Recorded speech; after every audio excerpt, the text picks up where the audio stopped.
Começa agora o Papo Suas, o podcast mais badalado da assistência social. Feito para quem vive, respira e atua no SUAS. Hoje nós vamos falar, assim como os outros episódios, sobre tendências, polêmicas e novidades do SUAS. Atualização. Hoje o negócio tá cheio de atualização. Hoje tá cheio de atualização. É porque hoje a gente tem um convidado muito ilustre, que veio de Brasília. Exatamente. Olha, a gente começou a sequência de convidados com o André Quintão, que é o secretário nacional de assistência social do Ministério do Desenvolvimento Social. E aí, não satisfeitas com a presença do André Quintão, a gente trouxe hoje ele, que é simplesmente o diretor nacional de proteção especial do SUAS, Regis Espíndola. E aí, Regis? Seja bem-vindo! Obrigado, Maíra, obrigado, Tamara, obrigado a todo mundo que está nos assistindo aqui, nos ouvindo nesse podcast. Estou muito feliz de estar aqui, né? Eu acho que um convite de vocês não é nem um convite, é uma convocação. Nossa. Ainda mais para falar sobre política pública de assistência social, sobre a proteção social especial. Então, é com muita alegria que eu estou aqui. Olha, e deixa eu explicar para vocês quem é o Regis, tá? Vou falar aqui um resumo do currículo dele, que é muito grande. Regis é mestre em Educação e Docência pela UFMG, especialista especialista em Práticas Socioeducativas pela PUC Minas, pós-graduado em Políticas de Assistência Social e Gestão do SUAS, diretor da Proteção Especial no MDS. Vocês entenderam, né? Eu vou só reforçar essa questão que ele é diretor, para as pessoas entenderem que ele mora em Brasília, que ele tá lá mandando. Ele é diretor do Departamento de Proteção Social Especial do Ministério de Desenvolvimento e Assistência Social, MDS. E também conselheiro nacional de assistência social. Exatamente. Além disso, tem outras coisas. E é interessante, gente, porque o Regis, ele já foi secretário municipal de assistência social em Pedro Leopoldo, que é um município da região metropolitana de Belo Horizonte.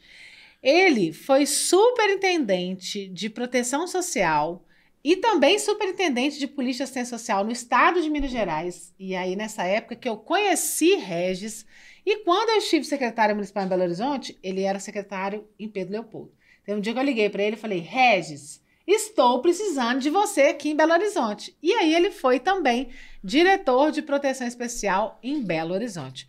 Esse é um currículo de respeito. E a fama dele é muito boa, viu, Regis? Sua fama é muito boa. Que bom. É muito trabalho, né? Porque eu comecei cedo, gente, por isso.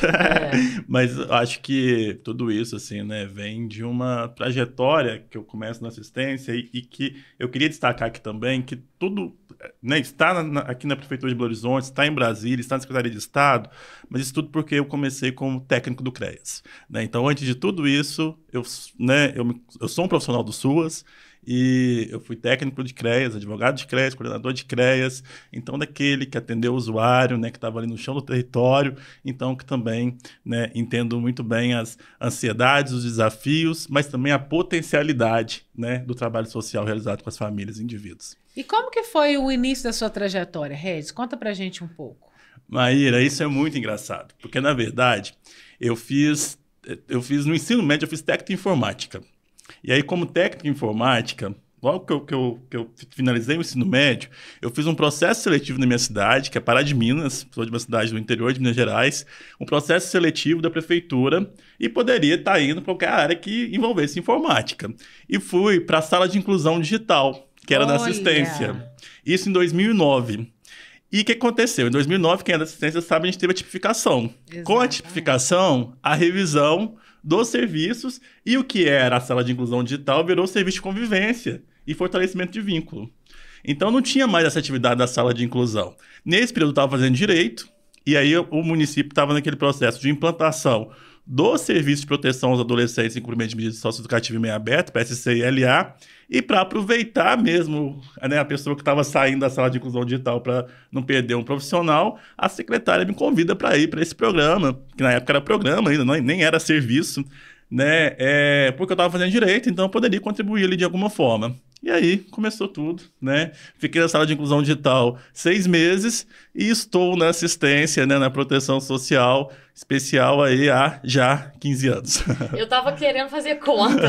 É muito tempo, hein? É muito tempo. Muito tempo. E como que você acha, Regis, que a sua entrada... Então, você começou em um serviço que foi reordenado. Sim. Era um projeto. Era um né, projeto. ali dentro de um serviço da assistência social, dentro do equipamento da assistência social. Você começou a sua trajetória, então, num serviço de proteção básica, no reordenamento, mas logo foi para a proteção especial. Como que foi isso? Você tomou gosto pela proteção social especial? Você escolheu ficar na proteção social especial? Por que você foi para a proteção especial e por lá ficou por tantos anos? Sim, eu acho que primeiro, né, assim, era... Quando né, eu faço essa migração, primeiro ela não foi uma escolha, primeiro foi uma condição de trabalho mesmo, né? Ou eu faria isso ou eu estaria, né, desligado do quadro ali daquele momento. Então foi uma necessidade, mas que sem dúvida nenhuma despertou aí mais do que um encantamento, né? Assim, né? Despertou aí várias possibilidades de eu me encontrar mesmo enquanto um sujeito que também é um sujeito político, que é um sujeito que pode estar contribuindo, né, na formulação de política pública, no atendimento. Mas, voltando um pouquinho, né, assim, de compreender também que no serviço de inclusão digital, que depois, né, se transformou em serviço de convivência, o público prioritário desse serviço já eram os adolescentes Sim. que tinham algum tipo de vulnerabilidade mais acentuada. Então, os adolescentes, né, que estavam em cumprimento de medida socioeducativa. E eu tinha nisso aí 19 para 20 anos, atendendo os adolescentes que tinham 17, 18 anos. Então, também eu acho que a questão do estar junto sem um julgamento, né, do estar junto sem um olhar hierarquizado, né, acabou naquele momento ali me aproximando também desses adolescentes, que possibilitou que eu construísse vínculo com eles depois quando eu fui para esse, né, serviço que estava sendo instituído. Então, foi uma transição, né, que naquele momento ali, mas que foi muito, muito importante. E sem falar também que a minha formação é em direito, né? Então, né, assim, é claro que na proteção social básica a gente também tem aí uma defesa de direito muito, muito forte, muito Sim. presente, né? Inclusive, temos advogados que atuam na proteção social básica, embora, né, obrigatoriamente não componham a equipe de referência. Mas na proteção social especial não dá para a gente pensar, né, uma proteção social especial que se relaciona com o sistema de justiça o tempo inteiro, que se relaciona com violações de direito o tempo inteiro, né, sem pensar também o direito a partir de uma leitura mais formal. Então, muito isso importante, essa né? proximidade, eu acho que, né, despertou em mim nesse interesse. O trabalho do advogado dentro do CREAS, né, que é o orientador jurídico, faz muita diferença, assim. Algumas pessoas podem estar aqui escutando e assistindo a gente e nem sabem direito o que o advogado faz no CREAS, né? Então, assim, ele não vai entrar com ações, não, mas ele faz orientação jurídica. E isso é muito importante, assim. Então, ele consegue ver também o processo, ver o andamento. Eu, enquanto técnica, sempre chamava, assim, a orientadora jurídica para explicar alguma questão também para o usuário, né? Então, assim, é um trabalho Amara, muito você articulado. chama a atenção de um aspecto, né, que eu gosto muito, que eu brinco que quando eu entrei na assistência, Maíra, a minha mãe me perguntava assim, depois que eu passei dessa fase, né, assim, do técnico de informática, para ela dar aula de informática era uma coisa mais objetiva, né? Eu dava lá e ensinava as pessoas a mexerem no computador. Sim. Depois que eu fui para, né, para proteção social especial, a minha mãe sempre perguntava assim, mas o que você faz? E eu tinha uma dificuldade tremenda de responder o que eu fazia. E essa dificuldade, ela se permaneceu, assim, por muito tempo. Porque falar sobre a nossa entrega, sobre um ponto de vista objetivo, de quem não conhece a política pública de assistência social, é muito difícil. Sim. Porque senão a gente corre o risco de ser aquela pessoa assim, mas então você fica orientando... passa pela orientação. Simples, mas não é simples, não é né? isso, né? Não e é a simplista. entrega em si, né? Ela é maior que uma orientação. Sim. A entrega que uma equipe de referência faz num serviço, né? Ela é maior que uma orientação, ela é maior do Com que certeza. um apoio, né? Então é um processo que a gente tem uma dificuldade tremenda de falar sobre, né? A mesma coisa quando a gente, né, escuta assim, alguns profissionais, principalmente aqueles que já migraram de CRAS para CREAS ou de CREAS para CRAS ou para outra unidade do SUAS. E a gente pergunta assim, tá, mas qual que é a diferença da sua entrega? Qual que é a diferença do seu trabalho? E eles se pegam naquela pergunta meio quanto um ponto de interrogação, né? O que de fato que eu faço de diferente? Sim. Na proteção social básica, que eu faço diferente na proteção social especial, de média, de alta... E quais são essas diferenças, Regis? Fala um pouquinho disso. Isso é um ponto legal, né? Assim, porque às vezes muitos municípios, muitos CREAS não têm, né, essa figura. na orientação, compondo a equipe técnica. Então, Sim. assim, de forma bem didática, o que faz um profissional do direito, né, no SUAS, especialmente aí na proteção básica ou na proteção especial? Pois é, né? Eu acho que, antes de tudo, Maíra, a gente tem também uma leitura, né, que a grande novidade do SUAS, ela não foi a proteção social especial, ela foi a proteção social básica, que trouxe uma característica de prevenção, né, de proatividade, né, e que isso não estava para o SUAS antes. Mas a especial, de uma forma muito fragmentada, ela já estava antes, de alguma forma, passando pelos atendimentos. Então, a gente tinha no âmbito da violência contra criança e adolescente o Sentinela, a gente tinha no âmbito das pessoas idosas, o SOSF, né? Alguns programas de violência contra a mulher, o próprio PET, né? Programa de Ação ao Trabalho Infantil, que tinha uma outra característica, né? E que quando a gente tem o SUAS, a gente muda essa chavinha também, né? Então, a gente tem um nível de proteção que vai estar trabalhando a questão da prevenção, e na proteção social especial, a gente deixa de trabalhar com segmento e começa a trabalhar com a família. E aí, como que o orientador jurídico, como que o advogado entra nesse processo de acompanhamento que historicamente foi feito por assistentes sociais e psicólogos, né? É claro que ele se perdeu nesse começo, né? Assim como os psicólogos também, quando entraram de maneira mais efetiva no SUAS, também tiveram que pensar a sua contribuição, né? E construíram contribuições belíssimas, né? E ali o advogado, né, sobretudo numa das funções que era a própria assistência social, que era a defesa e garantia de direitos. Sim. Né? Então, a gente não tem a função, enquanto advogado, de estar entrando processualmente. Isso é a função da advocacia, da defensoria pública, mas a gente tem a função de fazer, né, um link para que esse usuário ele possa compreender aquilo enquanto direito. E tem um valor simbólico isso, né? Eu sempre tento dar esse exemplo assim, né? Uma coisa é quando uma mulher vítima de violência está sendo atendida no CREAS e a assistente social, a psicóloga, fala com ela sobre o processo de uma medida protetiva. Outra coisa é quando uma advogada explica para ela o processo de uma medida protetiva. Ou no atendimento adolescente que está em medida socioeducativa, que ele começa a estar faltando os atendimentos, né? E a gente fala assim, esse adolescente ele vai abandonar a medida daqui a pouquinho. E aí, né, assim, a técnica ou o técnico de referência fala sobre os efeitos de um não cumprimento, né, da comunicação que ele tem que fazer com o judiciário. Isso é fundamental, faz parte do processo de acompanhamento. Mas quando você tem um profissional, por exemplo, do direito, falando sobre essas consequências jurídicas, né, de um não cumprimento de uma medida, também tem um outro efeito. Eu acho que a gente precisa explorar mais isso nos serviços. Entende? Totalmente. Isso é legal, eu vejo é uma isso tendência, na prática, viu? Eu vejo muito isso na prática, assim. Você trazer uma outra pessoa para dizer algo que você já disse, mas está afirmando de uma outra forma, e aí isso vai validando ali com o usuário, vai confirmando para ele que aquele acompanhamento é importante, que aquela medida socioeducativa é importante, né? Agora, eu fiquei curiosa, Regis, é uma coisa que eu gosto de perguntar, assim. Na sua trajetória profissional, qual que foi o seu maior desafio, assim? Tem alguma coisa que você fez e que você voltaria lá atrás e assim, nossa, isso eu faria diferente? Eu não sei se eu faria diferente. Eu acho que fazer diferente, por mais que a gente fale assim, não faria, não. Acho que a gente faria diferente porque a gente também vai acumulando uma experiência que nos possibilita olhar para algumas situações e pensar elas de outras formas, né? Mas eu vou te dar um exemplo, Tamara, assim, que quando aconteceu, né, o crime de Mariana, a gente estava, né, com a Maíra na Secretaria de Estado aqui de Minas Gerais.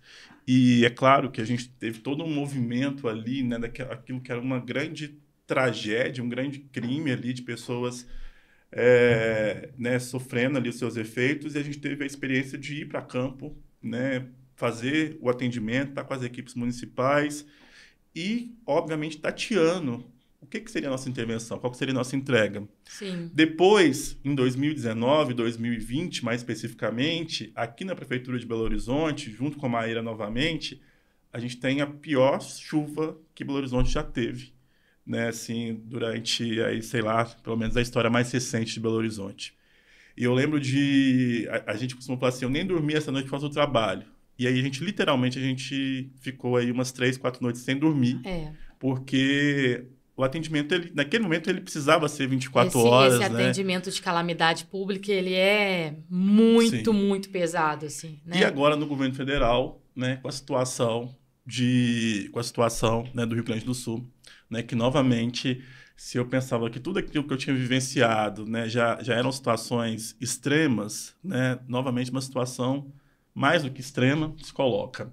E tem uma outra coisa também, né? Assim, né? Um outro episódio também que mexe muito comigo, que foi uma ida que eu tive no voo de resgate dos brasileiros que estavam no Líbano. Então eu fui para o Líbano, no meio de uma guerra, né? E chegar no Líbano com aquele cenário de guerra, com a fumacinha da bomba subindo e você ali, né, entendendo o quanto de proteção que aquelas pessoas precisam, né? E que a política pública está ali, de fato, para salvar vidas. Sim. O SUS salva vidas, a segurança pública salva vidas, mas a assistência social também salva vidas. Olha, eu tô arrepiando, Maíra. Meu Deus do céu! Isso Gente, é incrível, né? Incrível! Porque são situações... Quantas histórias e, assim, quantas vivências. São situações extremas, né, Extremas. Regis? Eu fiquei pensando em mim aqui. Eu falei meu maior desafio, eu falei uma coisa que agora eu nem tô achando mais que foi desafio depois dessa. Mas cada um é um, né? Assim, Cada um é um. E acho que essa dimensão que o Regis traz, assim, é muito legal, porque a gente vai vivenciando as situações e eu vejo que há uma escalada na complexidade dos problemas que o SUAS está enfrentando. Quanto maior você está, maiores são os desafios, gente. Vocês estão entendendo, né? Porque, assim, eu acho muito desafiador trabalhar em calamidade pública. Eu já trabalhei várias vezes, inclusive sonhei, fiquei sem dormir. Mas aí você veio me falar de Líbano. Sim. Então, assim, o negócio subiu muito o patamar. Subiu e eu acho que sobe mesmo, mas ao mesmo tempo é de entender que, de alguma forma, a dor que eu senti ali no Líbano, ela não é maior, ou ela não é menor, ou ela é diferente, né? Sim. Mas é da mesma que a técnica que atende a Dona Maria lá no CRAS e que ela chega e fala que ela está com fome, que ela precisa de uma cesta básica e que naquele momento você não tem a cesta básica para entregar. Também né? dói. Que você não tem E aqui eu estou usando a cesta básica, gente, mas entendendo, né, o acesso ao benefício eventual que vai combater aquela insegurança alimentar momentânea. Então, assim, isso também causa, né, no profissional uma situação que, olha, isso também é emergência. Sim. Não tem uma escala de uma guerra, mas tem uma escala que é de uma vivência ali do território, de mesmo, empatia, né? que De se também colocar no mexe lugar com o do profissional, outro. né? Assim, E esse assunto nos remete, primeiro, à escalada de complexidade dos problemas e, segundo, ao cuidado da saúde mental do trabalhador, Eu tô pensando da trabalhadora, né? Assim, quando eu estive lá no Rio Grande do Sul, assim, eu achei que foi muito difícil aquilo tudo, né? Pela primeira vez, eu senti um nível de desequilíbrio do ponto de vista da minha saúde mental, assim. Porque eu já tinha vivido situações, né? Junto com o Regis, né?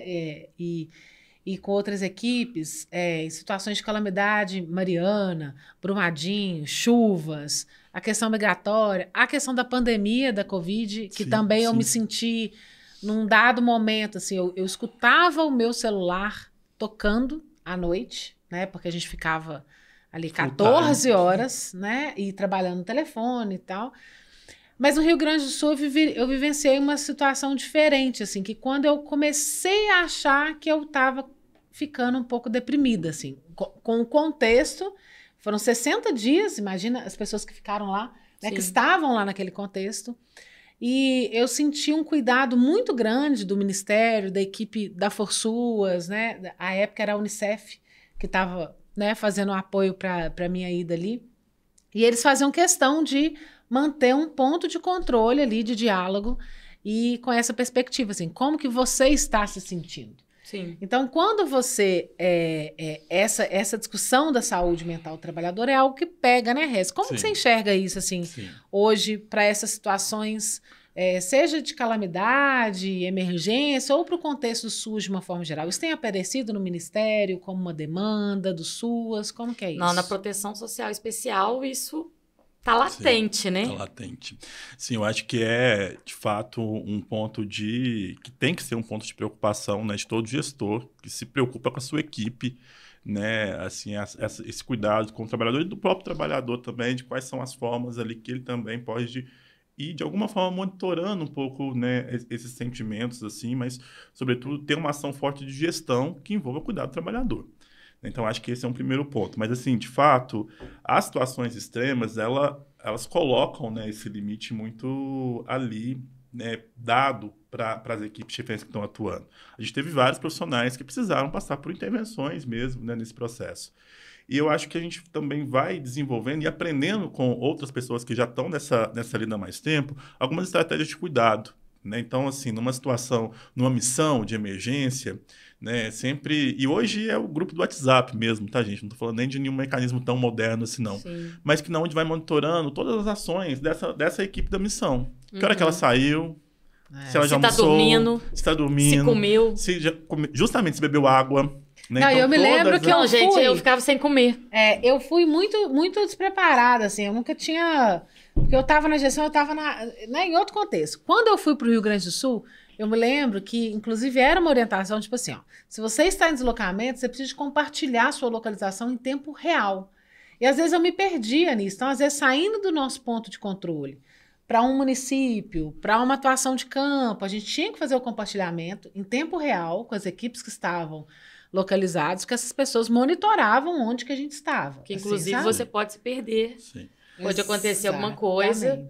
E eu chamo, só ainda nesse assunto, mas eu chamo a atenção também assim, para a saúde mental, óbvio, dos trabalhadores, né, mas também dos gestores. Sim. Porque o que a gente sentiu também, eu falo de uma experiência pessoal. Na ForSuas, a gente tem uma psicóloga, que não é uma psicóloga do SUAS enquanto intervenção, mas que é uma psicóloga que acompanha o processo, né, da ForSuas e a supervisão das equipes, e que toda pós-missão, ela entra em contato com o apoiador que foi em campo para verificar como que esse profissional está, né? Qual foi o impacto daquela missão para ele.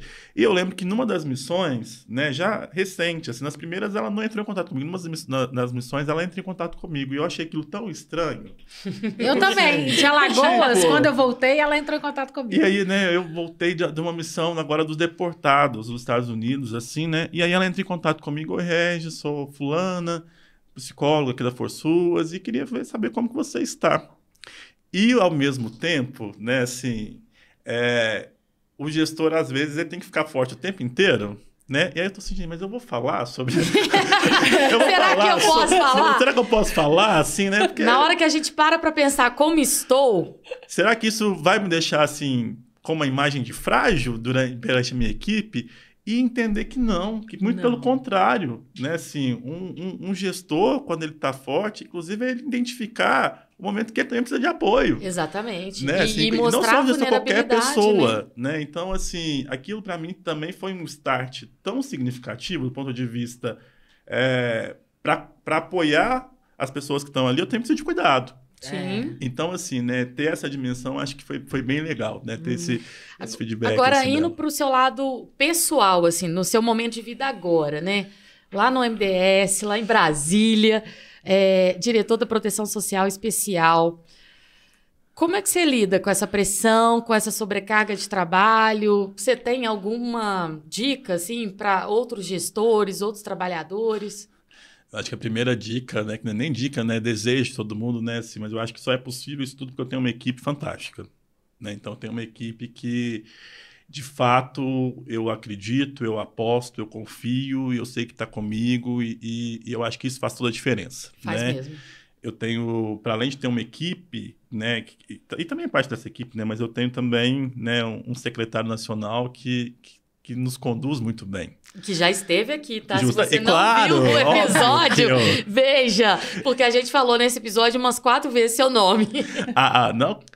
Vou lembrar a Simone, que também foi muito citada nesse episódio, né? Simone brincava sempre que ela ia falar com a Clara, ela falava assim, crás que sim. Crás que sim, que eu vi, né? O episódio, né? Os 2 episódios do secretário André, né? E eu acho que todo mundo pôde perceber o tanto que ele passa uma segurança, né? Uma segurança técnica, política e humana, né? Sim. Então, acho que isso também, obviamente, né? Você está rodeado de pessoas que você sente confiança, né? Deixa essas questões que é da pressão um pouquinho mais leve, né? Então, acho que isso é fundamental. E eu acho que a gente também vai traçando aí algumas estratégias de autocuidado, né, gente? E que todo mundo tem que tê-las, né? Para alguns, né, vai ser ler um livro, para outros vai ser a espiritualidade, para outros vai ser a mesa do boteco no final de semana, né? Exatamente. E tudo isso tem efeito terapêutico, né? Assim, né? Para além da terapia, né? Então, assim, eu acho que tudo isso também vai nos ajudando, né? E de entender que para algumas pautas, algumas temáticas, talvez a gente vai ter mesmo, né, uma dificuldade maior, né? E a gente tem que pedir apoio para quem tem uma facilidade maior para estar nelas, porque o bom de equipe é isso, né? A gente poder contar para a gente poder ocupar os vários espaços, né? Exato. Inclusive, assim, só para fechar, né? Eu já fui trabalhadora há muitos anos da Proteção Social Especial, tanto na alta, que eu já trabalhei em acolhimento institucional, para pessoa em situação de rua, já trabalhei em abordagem social e etc., quanto também no CREAS. E para mim faz muita diferença a gente compartilhar sobre o acompanhamento da família com os outros técnicos. Então fica isso aí para vocês também, sabe? Compartilhe, porque na hora que a gente está falando daquela família, que a gente está falando do acompanhamento, das ações que estão previstas, o outro também vai te dando ideias e você vai vendo, eu fiz tudo que era possível.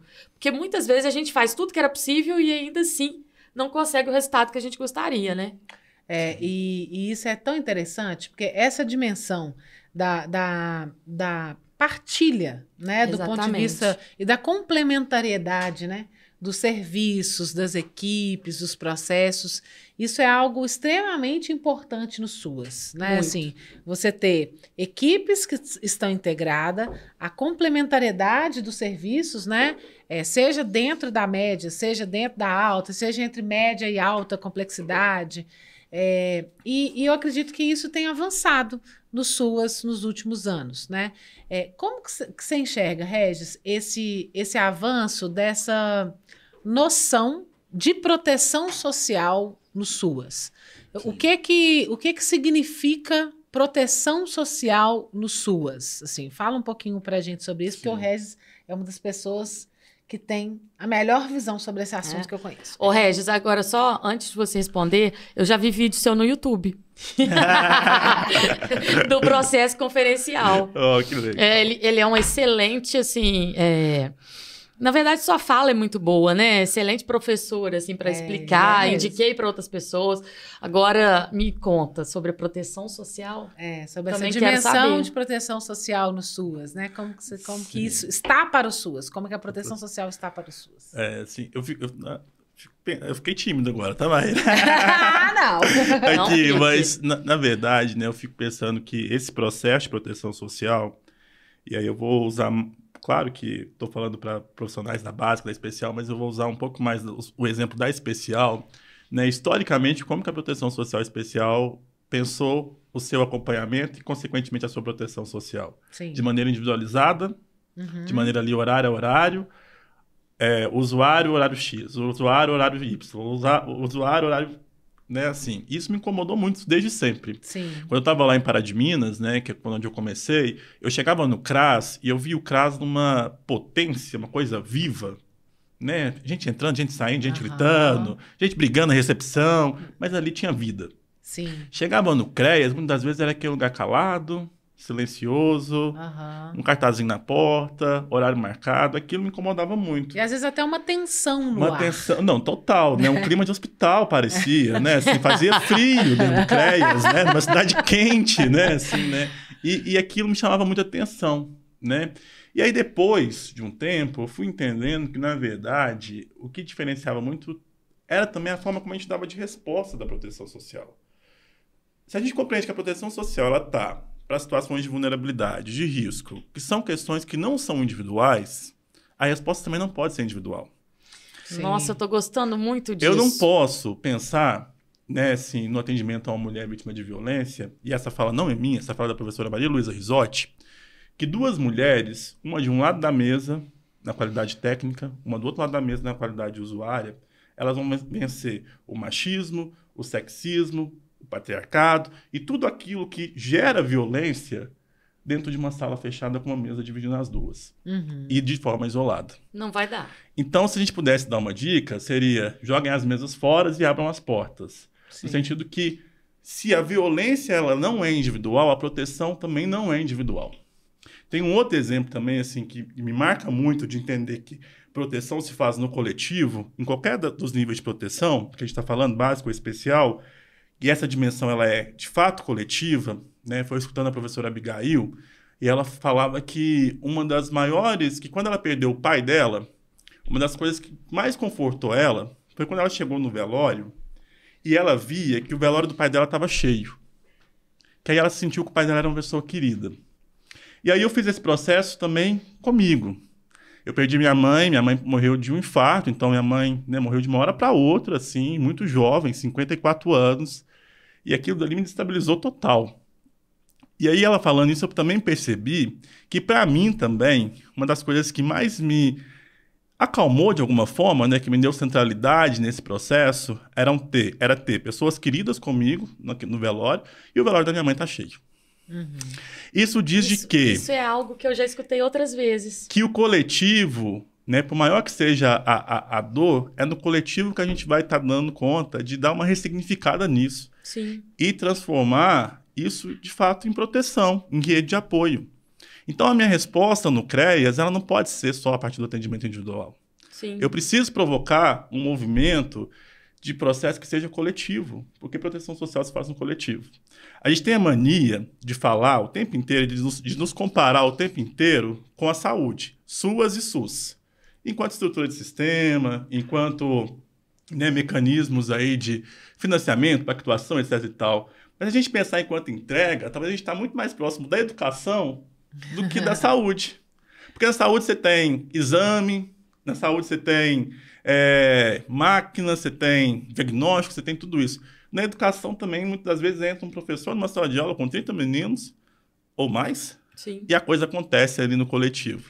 Então, na assistência também a gente tem que pensar um pouco nisso, porque talvez o nosso modelo de estrutura ele seja mais parecido com o SUS, mas o nosso modelo de intervenção talvez seja mais parecido com aqueles outros que envolvem uma prática cada vez mais coletiva. Olha, não, deixa eu falar uma coisa. Eu tô, assim, impressionada com o conhecimento do Regis, mas é um conhecimento que não é só teórico. Ele também é técnico, ele também é prático. Então, tudo que você traz, eu consigo articular lá. E aí, eu fiquei pensando na questão da dimensão relacional.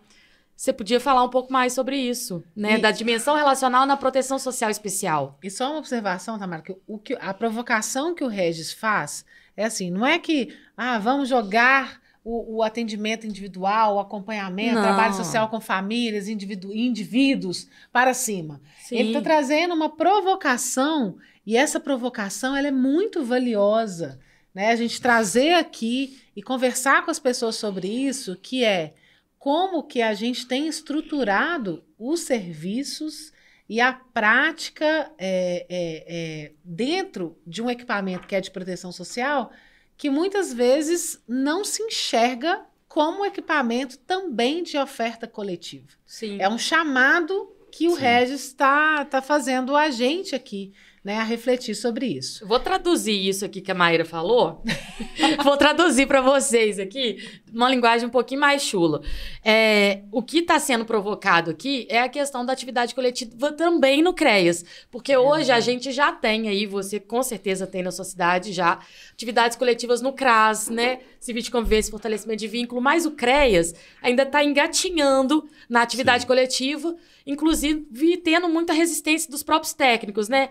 Que falou assim, mas como é que eu vou atender pessoas que sofreram violação de direitos coletivamente? Mas a gente tem várias experiências exitosas, né? Inclusive, eu já tive algumas experiências até com profissionais do sexo. Então, assim, olha só que coisa. A gente pensou uma atividade coletiva para profissionais do sexo no CREAS. E fizemos uma mobilização numa rua que é de profissionais do sexo e elas foram para falar de direitos e deu super certo. E aí eu acho que a gente entra nessa coisa... que aí eu já vou ampliar minha pergunta. A minha pergunta estava para você falar um pouco sobre esse aspecto relacional, mas acho que você também poderia trazer a questão do serviço do território. Sim, perfeito, né? Eu acho que vocês também vão me provocando aqui, né? Eu fico pensando assim, né? Nossa, me despertou isso, né? Porque a questão, né? Fiquei aqui pensando que da gente ter uma dimensão que individual e particular não é a mesma coisa. O atendimento ele vai continuar sendo particularizado a partir da demanda de cada indivíduo. E para cada indivíduo a gente vai ter que ter uma percepção. Se aquele indivíduo, né, se aquela família, ela vai, né, ter uma melhor ali, vinculação com uma atividade que é coletiva ou com um atendimento que é individual. Sim. Então, a gente está falando aqui da atividade coletiva enquanto uma possibilidade, mas ela não é a única e ela não exclui o acompanhamento também que se dá numa dimensão individual. Exatamente. Então, a gente não pode, né, dizer também, né, e eu acho que isso é um grande risco, né, que as atividades coletivas elas vêm porque a gente tem fila de esperar atendimento. Não é isso. Ah, esse é um excelente ponto. Não é disso que a gente está falando. Porque se ela vir para cumprir essa finalidade, vai dar errado. Sim, vai dar errado. Ela vem para uma finalidade de compreender que proteção social se faz no coletivo. Então, que eu preciso também oportunizar para aquela família, para aquele indivíduo, espaços mais coletivos dela entender a sua violação, dela entender a sua vivência e as formas de proteção, né, que é possível. Eu não vou esquecer disso, né? Eu acho que por um bom momento, Maíra, assim, quando eu chego no município de Santa Isabel da Cachoeira, no Amazonas, no Alto Amazonas, terra de território, Yanomami, e um CRASzinho pequenininho, funcionando dentro da Secretaria de Assistência Social, e que eu chego lá, num dia à tarde, está tendo um grupo de crianças que tiveram algum tipo de violação de direito. E aí eu fiquei assim... Pode falar um palavrãozinho aqui, né? Pode. Porra! Porque como assim? Né? Assim, como assim? Vários profissionais, né, que às vezes têm mais acesso à informação, Sim. de municípios que têm uma infraestrutura um pouco melhor e às vezes não conseguiram chegar num ponto, aquele município pequenininho, lá no interior do Amazonas, com território indígena, com violações tremendas, estava fazendo atividade coletiva ali com as crianças, né, dentro do PAEF. Então, aquilo, assim, me despertou muito, né? E eu perguntando para ela, olha, como que foi isso? Como que ficou, né? Não, eu fiquei doido, né? Eu fiquei arrepiada, mas eu acho, assim, entrando na sua fala, que tem uma questão de território, né? Que foi o que eu te perguntei. A questão do território. Lá no Amazonas, eu já fui no Amazonas, né? Então, assim... são pessoas que às vezes vivem mais no coletivo. Perfeito, Tamara. Eu acho que você chegou no ponto assim, que eu queria trazer. Né? Que eu concordo plenamente. É isso. Ali era possível aquilo também, porque tinha uma dimensão do território que estava muito dada. Né? Então, assim, faz sentido para as pessoas, né, elas se protegerem no coletivo. Sim. Então, quando a gente tem um modelo de proteção social especial muito focado no indivíduo, no individualizado, isso também retrata um pouco do território que a gente vive. Uma metrópole, uma cidade grande, ou mesmo uma cidade pequena, onde os vínculos não são tão bem estabelecidos. Capitalismo selvagem. A atividade coletiva ela vai ser um pouquinho mais difícil. Mas né? eu porque acho ela que traz muito... porque a gente traz essa questão do território. Mas só, né, falando ainda de território, assim, gente, território produz marcas na gente o tempo inteiro. Sim. Eu acho que todos nós já escutamos em algum momento, quem está nos escutando também, aquelas falas assim, Maíra, fulano saiu da rua, mas a rua não saiu de fulano. Sim. Né? Porque fulano se for aqui em Belo Horizonte, fulano tá agora no Bolsa Moradia. Mas ele continua tendo suas vivências na rua. E aí, né, eu vou novamente trazer um exemplo meu. Quando eu mudei de Pará de Minas para Belo Horizonte, eu ia todo final de semana para Pará de Minas, porque eu cortava cabelo em Pará de Minas, eu ia no médico em Pará de Minas. Ele não queria deixar Pará de Minas. Não queria. Ou seja, Regis saiu de Pará de Minas, mas Pará de Minas não tinha saído de Regis. Sim. E às vezes a gente espera que um sujeito que tem toda uma vinculação com um determinado território, como as pessoas que estão em situação de rua, isso seja ressignificado a partir do momento que entrou numa suposta casa. E não é bem isso, né? Ou próprios migrantes também. Migrantes, refugiados, né? Porque o território ele produz marcas, né? Então, o território é um lugar de desproteção, mas ele também é um lugar primário de proteção. Sim. E de identificação de também, identidade. né? Isso é tão interessante, gente. Eu acho que talvez a gente vai para um próximo episódio. É isso que eu tô pensando. Mas aí no próximo episódio eu quero novidades lá do MDS. Eu quero notícias de Brasília. O secretário deixou ela mal acostumada. Eu quero notícias de Brasília. Eu quero furos. André Quintão, proteção volta social aqui, especial. O que vai acontecer? Eu acho que isso é tão legal, porque assim, me parece que esse episódio a gente trouxe reflexões muito profundas. Eu acho que vocês deveriam trazer caderno pro podcast. Exatamente, sobre o SUAS, sobre essa dinâmica, etc. Que essa discussão quase nunca acontece. Por exemplo, essa discussão que a gente fez aqui, acho que duas são essenciais. Essa dimensão de proteção social e a dimensão de proteção social coletiva e inclusive na proteção especial. Essa é uma discussão que a gente não vê muito por aí. e essa dimensão do território, né? O Regis colocou que o território deixa marcas. Então, acho que são discussões conceituais muitíssimo importantes.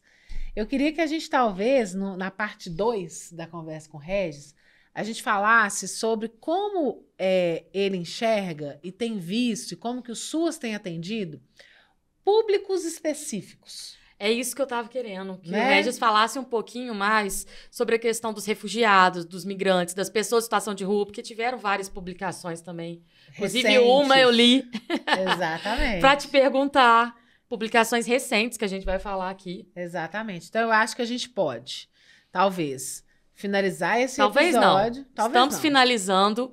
Você venha para o próximo episódio, na quinta-feira, meio-dia, parte 2 com o Regis, para ele trazer as novidades e também falar um pouco sobre essa questão, né, das pessoas em situação de rua, migrantes. Exatamente. Públicos específicos, populações vulneráveis. Mas a gente não podia deixar de terminar o episódio pedindo para o Regis falar pra gente uma frase de efeito, ou uma frase bombástica, uma frase reflexiva. Ele já trouxe várias, mas A assim, gente não falou isso com ele antes. Exatamente. Então, assim, Regis, a gente tem aqui um hábito no podcast de falar de uma frase de efeito. Eu geralmente pergunto para Tamara, ela me pergunta, mas aqui hoje nós vamos perguntar para você. Então, vou deixar para Tamara te fazer essa pergunta. Regis, se você fosse falar para 1 milhão de pessoas, ou mais de 1 milhão de pessoas, assim, que frase você falaria? Que recado você daria? Se eu desse conta de falar, né? Porque eu acho que 1 milhão de pessoas eu ia dar uma travada ali, né? O coração, Um show do o Rock in coração Rio, já- você lá em cima. o coração já tava disparado. E o Regis aqui. tá acostumado com o show do Rock in Rio. É, Ah, eu porque falei ele show do Rock in gosta Rio de porque ele shows. tava comentando de um show do Rock in Rio. Não sei, sabe? Eu acho que é claro que a gente fica pensando, né? Mas tem uma frase da professora Débora Diniz, da UNB, que ela me provoca muito e eu acho que eu ia reproduzir um pouco, que que ela fala, né, que as dores do mundo não são as dores da elite, né? Que as elites elas conseguem sobreviver ao que são os efeitos da desigualdade. E eu acho que quando a gente fala de proteção social, seja ela especial, seja na proteção social básica, a gente está falando disso, né? Que a desigualdade ela está colocada e ela agrava os riscos, as violências, né? Todas as questões do público que a assistência social atende diariamente. Então, por isso que o nosso trabalho, né, enquanto profissionais do SUAS, ele nunca vai ter uma dimensão que é só técnica. Nunca. Porque a nossa dimensão ela é técnica e política o tempo inteiro. E ética, né? E ética. E pessoal também, eu E acho, pessoal, né? Porque a gente se envolve. Nossa, gostei. Meu Deus do céu. Então, Acho que no segundo episódio eu vou pedir outra frase, tá? Que eu gostei Tá bom. muito dessa. Já vou pensando aqui na frase do segundo episódio. Então, gente, esse foi o episódio do Papo.SUAS com Regis Píndolas, que é diretor de Proteção Social Especial do Ministério do Desenvolvimento Social.